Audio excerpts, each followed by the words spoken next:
Witam Państwa bardzo serdecznie. W moim dzisiejszym filmie opowiem Państwu o działalności granatowej policji w czasie niemieckiej okupacji. Dowiecie się, czy rzeczywiście była ona formacją, która wysługiwała się niemieckiemu okupantowi. Dowiecie się, dlaczego granatowa policja nie została otwarcie potępiona przez polskie państwo podziemne.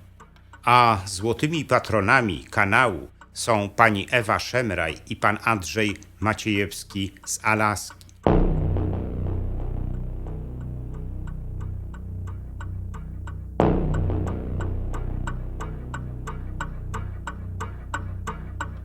Wielu historyków Holokaustu uważa dzisiaj, że granatowa policja stanowiła w czasie okupacji istotny, niekiedy wręcz niezbywalny element niemieckiej strategii eksterminacji Żydów.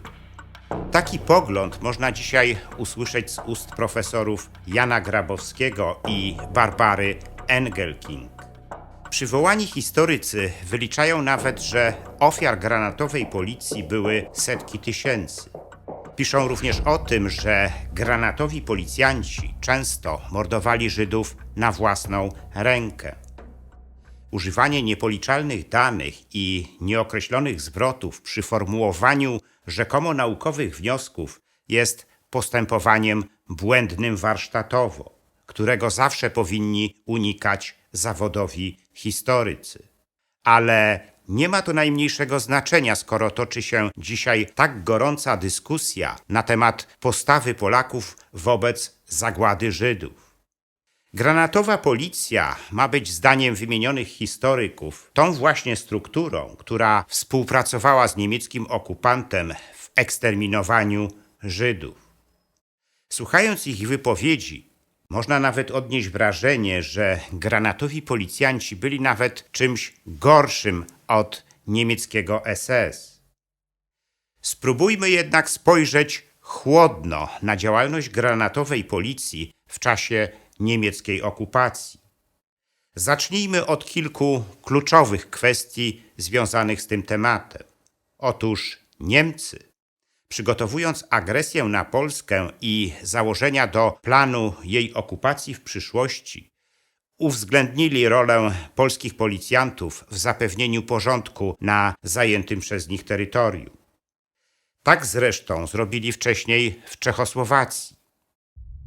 Błyskawiczne postępy niemieckiego Wehrmachtu we wrześniu 1939 roku spowodowały szybki rozkład policyjnych struktur w całym kraju.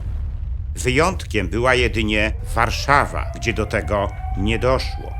Stało się tak dzięki wysiłkom szefa ówczesnej warszawskiej granatowej policji, inspektora Mariana Kozielewskiego, który nie wykonał polecenia rządu o rozwiązaniu oddziałów policyjnych i nakazał swoim ludziom pozostać na posterunkach. 30 października 1939 roku, a więc zaledwie 3 dni po utworzeniu generalnego gubernatorstwa, wyższy dowódca SS i policji Wilhelm Krüger wezwał wszystkich byłych polskich policjantów do stawienia się przed władzami okupacyjnymi, grożąc im, że jeśli tego nie zrobią, zostaną surowo ukarani. Spośród służących przed wojną prawie 33 tysięcy policjantów do stycznia 1940 roku zgłosiło się 8630 z nich. Dopiero jednak 17 grudnia 1939 roku gubernator generalny Hans Frank podpisał zarządzenie o powołaniu Policji Polskiej, zwanej potocznie od koloru munduru granatową policją. Tak naprawdę składała się ona z 2 pionów: policji mundurowej, która organizacyjnie podlegała niemieckiej policji porządkowej ORPO, oraz policji kryminalnej, podległej niemieckiej Kriminalpolizei, która z kolei była częścią Sicherheitspolizei, czyli niemieckiej policji bezpieczeństwa. Granatowa policja nie miała swojej komendy głównej. Zorganizowana została w 41 oddziałów, którymi zarządzały starostwa powiatowe i miejskie. Jak już wspomniałem, do służby w granatowej policji zgłosiło się początkowo 8630 byłych policjantów. W latach 1943-1944 liczba granatowych policjantów wzrosła do 12,5 tysiąca funkcjonariuszy, co było wynikiem naboru nowych osób, które nie były wcześniej policjantami. W okupacyjnej rzeczywistości, w której przetrwanie było prawdziwym wyzwaniem, kandydatów do granatowej policji przyciągały przede wszystkim zarobki, które oscylowały od 180 do 305 zł. Do tego dochodziły dodatki służbowe, dodatkowe przydziały na żywność oraz uprawnienia emerytalne, które przysługiwały już po 5 latach służby. Niemcy zachęcali kandydatów także możliwością zrobienia szybszej zawodowej kariery. Istotne było również to, że służba w granatowej policji nie była w oczach społeczeństwa automatycznie traktowana jako forma współpracy z niemieckim okupantem. Ten ostatni kierował granatowych policjantów przede wszystkim do służby patrolowej, kierowania ruchem drogowym, zwalczania pospolitej przestępczości, a także do wykonywania innych zadań, zazwyczaj zleconych. To właśnie na tym ostatnim polu dochodziło najczęściej do nadużyć. Niemcy kierowali między innymi granatowych policjantów do zwalczania nielegalnego handlu żywnością, ścigania osób ukrywających się przed wywózką na roboty przymusowe, pilnowania granic gett, wyłapywania ukrywających się poza gettami Żydów, a nawet do wykonywania egzekucji. Takie egzekucje granatowi policjanci wykonali między innymi na terenie Warszawy w lipcu 1941 roku oraz 17 listopada 1941 roku. Ofiarami pierwszej z tych egzekucji byli Polacy, ofiarami drugiej Żydzi. Jednak udział granatowych policjantów w egzekucjach zaczął wywoływać po jakimś czasie sprzeciw w jej szeregach. I dlatego w marcu 1942 roku Niemcy oficjalnie tego zakazali. Inną ponurą kartą w przeszłości granatowej policji jest jej udział w ściganiu ludności żydowskiej i romskiej. Szczególnie złą sławą w tym zakresie zapisał się 90-osobowy oddział pościgowy dowodzony przez Kazimierza Nowaka. Według raportów Armii Krajowej ten oddział dopuścił się co najmniej 300 mordów na Żydach. Za swoją działalność Nowak otrzymał wyrok śmierci podziemnego sądu, który wykonano w czerwcu 1943 roku. Podobne oddziały pościgowe granatowej policji powstały również w Częstochowie i Radomiu. One również miały na koncie liczne mordy na Żydach. Innym przejawem kolaboracji granatowej policji z niemieckim okupantem była jej nadgorliwość w ściganiu osób ukrywających się przed robotami przymusowymi i w egzekwowaniu przymusowych kontyngentów żywnościowych przez polskich rolników. Jak wielu granatowych policjantów dopuściło się wspomnianych form kolaboracji, tego nie sposób dzisiaj precyzyjnie określić. Adam Hempel, autor książki Pogrobowcy klęski, rzecz o policji granatowej w generalnym gubernatorstwie, stwierdza, że było ich w granicach 10%. Polskie organa policyjne niestety zmuszone były uczestniczyć w wielu formach terroru okupanta. Zakładając, że przez szeregi granatowej policji w całym okresie okupacji przewinęło się od 16 do 18 tysięcy ludzi, można stwierdzić, że ewidentnych kolaborantów w jej szeregach było od 1600 do 1800. Ale jakkolwiek by tego nie szacować, kolaboracja w szeregach granatowej policji nie była zjawiskiem jedynie marginalnym. Może o tym świadczyć dość długa lista wyroków sądów podziemnych, jakie publikował Biuletyn Informacyjny Armii Krajowej. Możemy w nim między innymi przeczytać, że tylko w czerwcu i lipcu 1944 roku Sąd Specjalny Warszawskiego Okręgu Armii Krajowej skazał na śmierć 5 granatowych policjantów, a 2 kolejnym udzielił surowej nagany. Podziemne sądy starały się karać tych policjantów granatowych, których akowski wywiad zidentyfikował jako ewidentnych zdrajców, wysługujących się niemieckiemu okupantowi. Jednak polskie państwo podziemne nigdy oficjalnie nie uznało granatowej policji w całości jako formacji ewidentnie kolaborującej z Niemcami.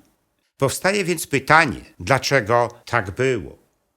Otóż było tak dlatego, że w jej szeregach pracowało wielu funkcjonariuszy współpracujących z polskim podziemiem.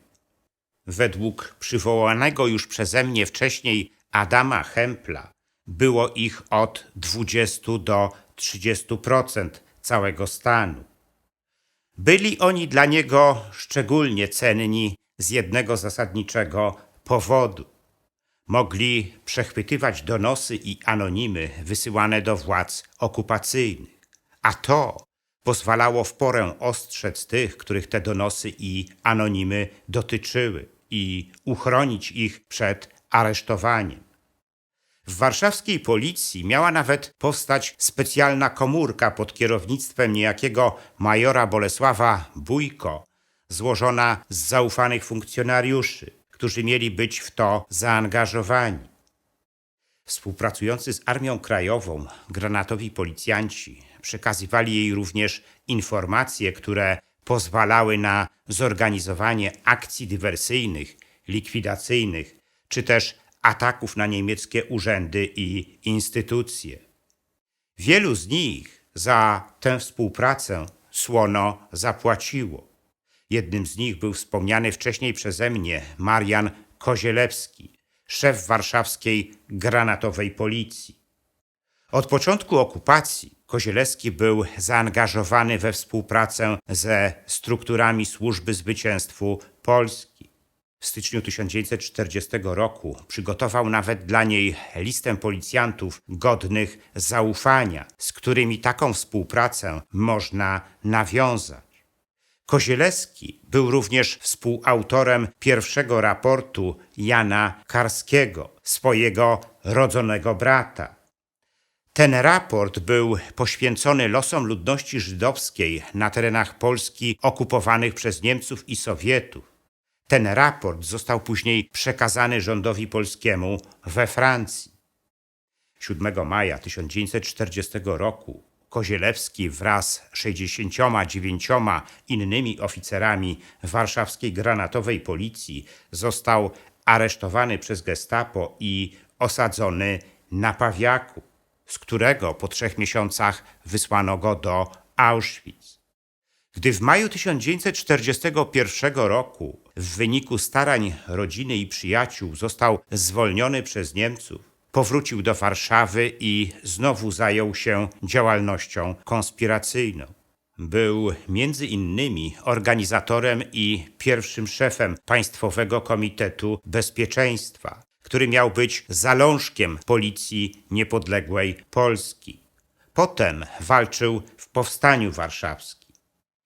Nie mamy natomiast informacji o tym, co stało się z pozostałymi granatowymi policjantami, których Gestapo aresztowało razem z Kozielewskim.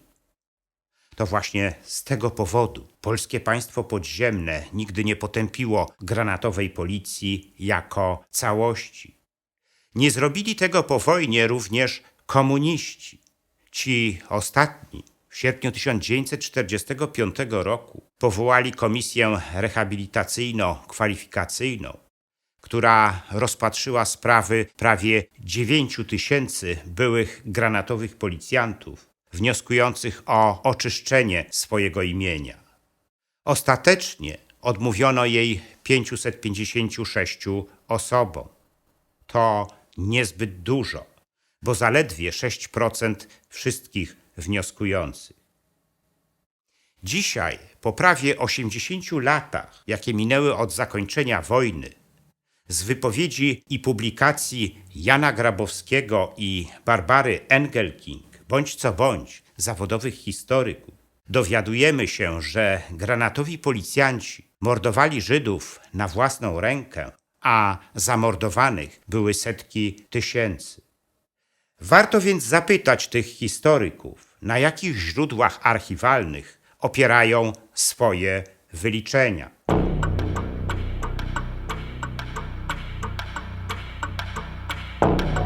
W moim następnym filmie przedstawię Państwu postać prezydenta Stanów Zjednoczonych Franklina Delano Roosevelta. Dowiecie się, jak rzeczywiście wyglądała jego polityka w okresie II wojny światowej. Dowiecie się także, jaki był jego wkład w zniewolenie naszego kraju przez Sowietów po wojnie. Ten film zatytułowałem Wspólnik Stalina – Franklin Delano Roosevelt. Gorąco zapraszam do oglądania.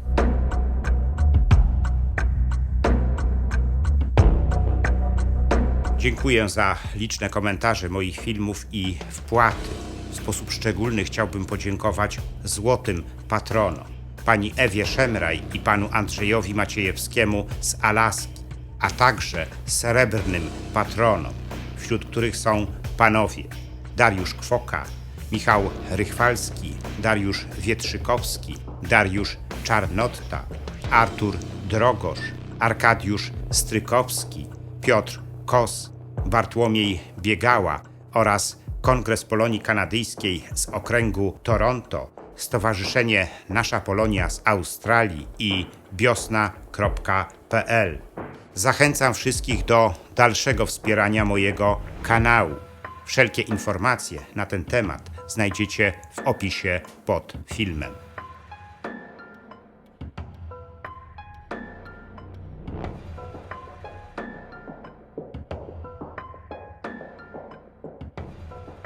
Jeśli podobał się Wam mój film, udostępnijcie go znajomym, dajcie łapkę w górę i kliknijcie subskrybuj.